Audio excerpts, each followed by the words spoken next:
35 overseas Filipino workers ang ligtas na na-repatriate mula Cambodia nitong Miyerkules bago ang pagsalubong sa bagong taon.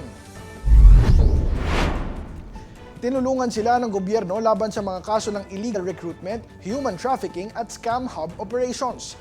Ayon sa Department of Non-Migrant Workers o DMW, 34 sa kanila ang biktima ng human trafficking, habang isang OFW naman ang nakauwi matapos makulong dahil sa money laundering-related na kaso. Dumating sa Ninoy Aquino International Airport ang grupo sa 3 batch. Matatanda ang nagsagawa ng crackdown ng gobyerno ng Cambodia laban sa mga tinaguriang scam hubs sa kanilang bansa. Iba't ibang banyaga ang na-rescue sa mga ito na karamihan ay nakaranas ng pananakit at karahasan mula sa mga sindikato.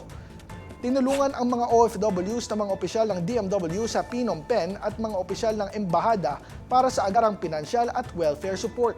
Muling pinaalalahanan ng DMW ang mga Pilipino na maging mapanuri sa mga overseas job offers, lalo na sa social media, at tiyaking lehitimo at rehistrado ang trabaho bago tanggapin.